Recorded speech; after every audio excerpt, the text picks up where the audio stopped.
Al diputado nacional de Unión por la Patria, es titular de la Asociación Bancaria, Sergio Palazzo. Palazzo, ¿cómo le va? Muy buen día, Sergio Farela, Eli Pejer. Muy importante me parece cuando hizo referencia a que se está muriendo la fraternidad, la tolerancia y el respeto, ¿no? Y que de ahí no se construye. Me parece que fue una homilía muy, muy fuerte.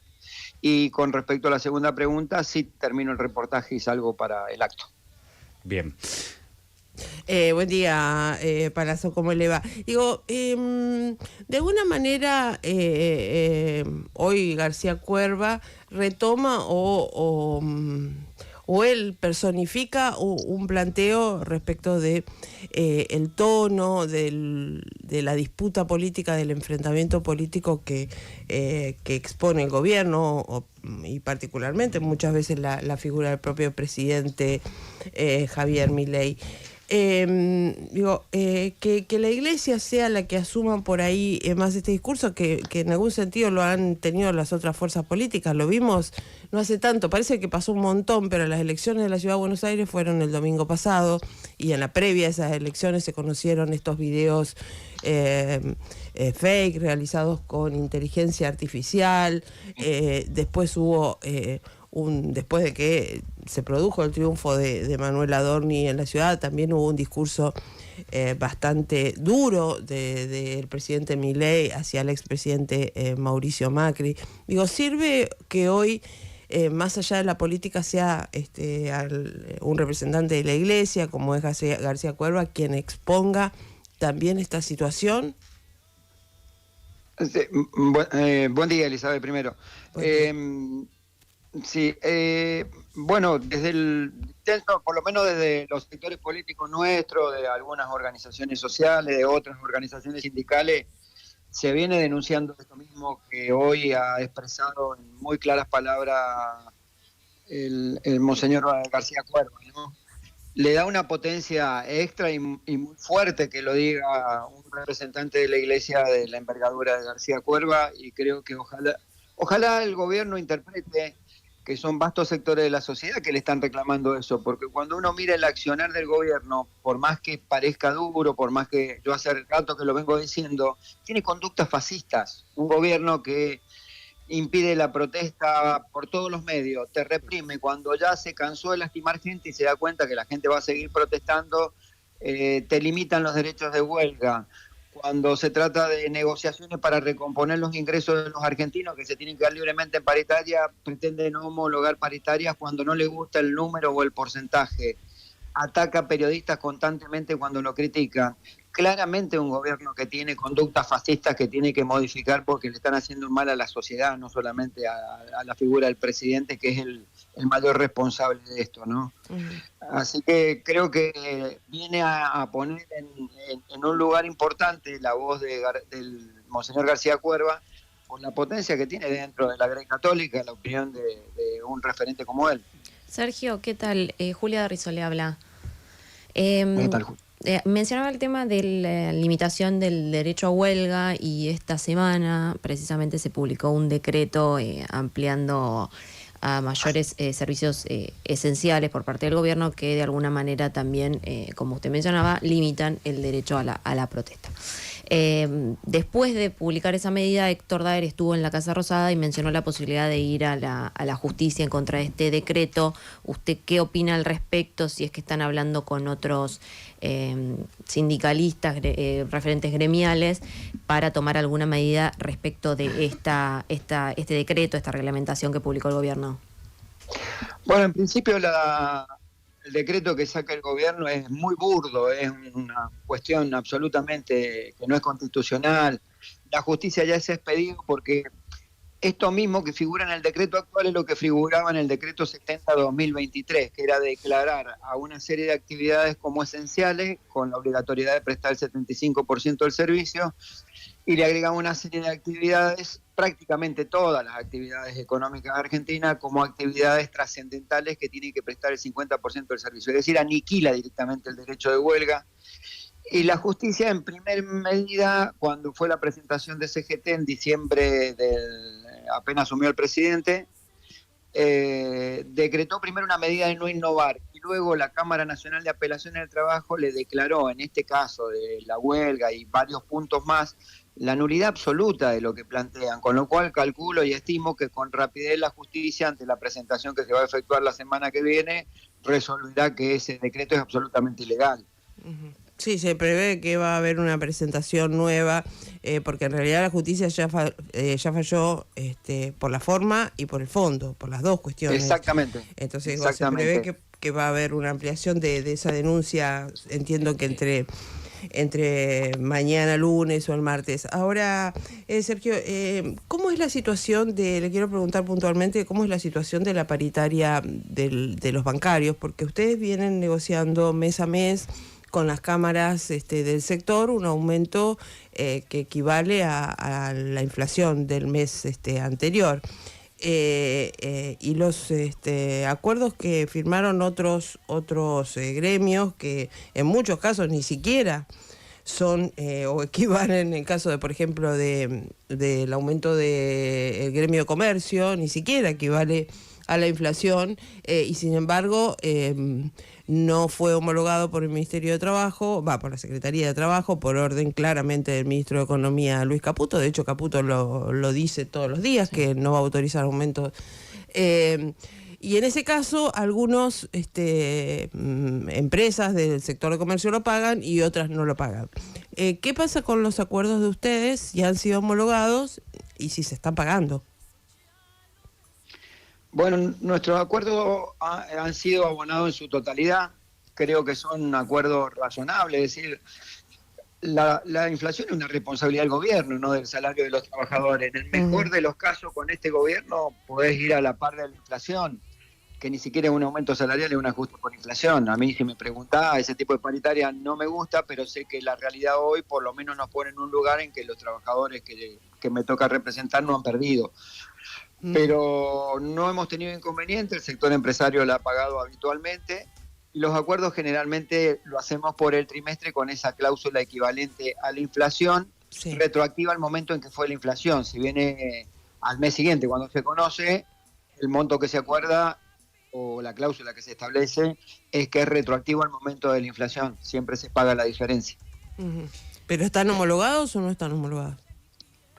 Sí, calculo que sí, porque nunca ha habido ningún inconveniente. De todos modos, lo de la homologación, a los 30 días hábiles queda homologado automáticamente el acuerdo, salvo que haya una denuncia de alguna de las partes porque se afecta el interés nacional prácticamente, digamos, que no sería el acuerdo un paritario del 5%, del 6%, del 7%, lo que sea, ¿no? Palazzo, yo le quería volver a lo que es la contienda electoral, la contienda política. Hoy reaparece Cristina Kirchner públicamente, estoy diciendo. ¿Cómo está ese sector de la oposición que algunos dicen, bueno, va a llegar así resquebrajado a lo que es la elección por la provincia de Buenos Aires, y ni que hablar en lo que se viene a futuro, en lo que puede ser una candidatura presidencial? ¿Cómo ve que llega Unión por la Patria? Tensiones internas lógicas, producto de procesos preelectorales, de una discusión política. Si vos ves, lo tienen todos los partidos y más en un proceso preelectoral. Hoy mismo tuviste la clara expresión de un presidente no saludando a su vicepresidenta de la nación, ni siquiera institucionalmente. Y si a usted lo sientan en la mesa y le dan la palabra y le dice, bueno, ¿qué solución ves? ¿Cuál sería, según usted, la solución, entiendo, para llegar más fortalecidos a lo que puede ser una contienda electoral, ¿no? Yo creo que tiene que ser algo complementario. La diferencia tiene que ser secundaria. Acá la diferencia o la contradicción fundamental es si uno quiere que siga este gobierno o no. Y si quiere que siga este gobierno, si no quiere que siga este gobierno, mejor dicho, lo que hay que buscar es la mayor amplitud y tolerancia en los reclamos de cada sector para lograr un acuerdo de unidad. Siempre me van a encontrar en ese lugar, a mí, en el de la unidad. ¿Qué aprendizaje les dejó el resultado electoral en la ciudad de Buenos Aires? Si es que... En principio, a mí me parece que cuando hay un voto bronca, es un voto en expresión en contra de alguien, ¿no? Pero la gente va, cuando hay ausentismo de los niveles que se están registrando en todas las provincias, incluida la capital federal, es algo contra el sistema, no contra específicamente alguien que esté gobernando mal, sino contra el sistema, y eso lo torna peligroso. Porque la falta de participación de la sociedad es como que todo sigue y todo pasa. El que está en el gobierno cree que la cosa está bien, el que está en la oposición no tiene capacidad de reacción ante eso, o por lo menos no logra amalgamar un discurso que enamore a la gente para que vuelva a votar, y eso me parece que es el gran desafío de la política, junto con retomar cierta normalidad en quien conduce los destinos del país, ¿no? Esto de tener un presidente que es más tuitero que presidente, que se la pasa encerrado mandando Twitter, insultando periodistas, insultando dirigentes, insultando instituciones, me parece que no es a lo que estamos acostumbrados los argentinos y no nos tenemos que naturalizar. Yo sé que usted no es peronista, pero bueno, integra una fuerza política fue electo diputado por sectores que integran Unión por la Patria, que son del peronismo claramente. Sí.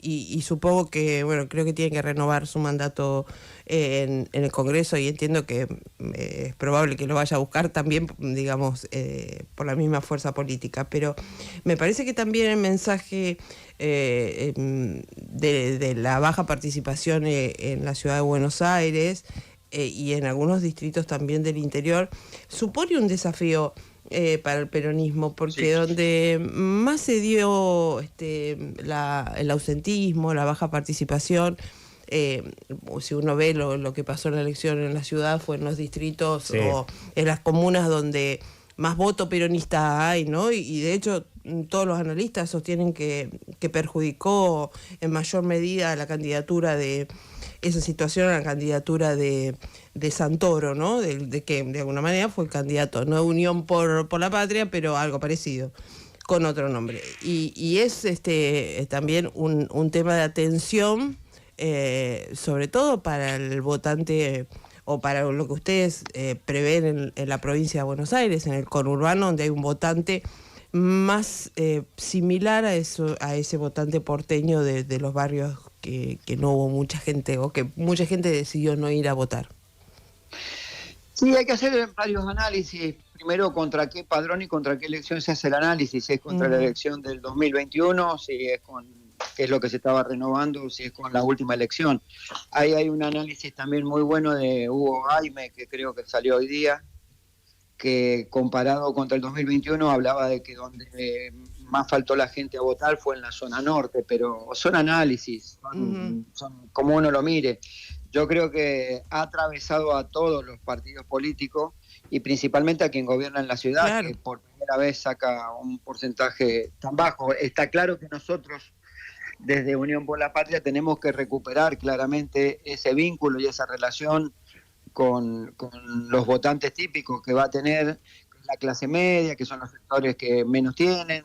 Hay que recuperar esa situación y creo que eso se hace a partir de lograr una unidad clara, con un programa claro y que diga con mucha claridad hacia dónde vamos, ¿no? Es decir, que nuestro fin va a ser siempre el bienestar y la mejora de esa clase social para que sea ascendente y no para que pague el ajuste como lo paga hoy. Si nosotros logramos amalgamar un discurso y una propuesta y candidatos que expresen esa realidad, creo que nosotros podemos recuperar ese votante que no fue a votar. ¿Pero qué falta para que eso suceda, para que esa unidad o ese proyecto que están mencionando finalmente termine de concretarse de cara sobre todo a las elecciones de la provincia, ¿no? Bueno, estimo que son conversaciones tras conversaciones, vuelvo a decirlo, todos los espacios políticos están atravesando esta situación. Inclusive venís, mirá, de una ruptura de uno candidato importante como ha sido Facundo Manes, que directamente se fue al radicalismo esta semana, ¿no? Claro, sí. Entonces tenés un presidente que no saludó a la vicepresidenta ni en un acto institucional. Tenés los dos candidatos a presidente del PRO terminan yendo por fuera del PRO, uno porque es ministro, el otro porque es un partido aparte. Nosotros por lo menos todavía estamos con discusiones, pero todos adentro, ¿no? ¿Confían que va a haber un acuerdo? A ver, digo, en términos concretos, entre Cristina y Axel Kicillof, ¿va a haber un acuerdo? Confío que sí. Van a ir juntos, entonces, digamos, ¿van a compartir lista? Todo y confío que así sea. Bien. Palazzo, le agradecemos estos minutos a Yo No Fui, acá en Radio con Vos. Muchísimas gracias a ustedes, como siempre, un abrazo grande. Gracias. Buen domingo. Bueno, era Sergio Palazzo, diputado nacional de Unión por la Patria, de la bancaria también, titular de la bancaria. Va por una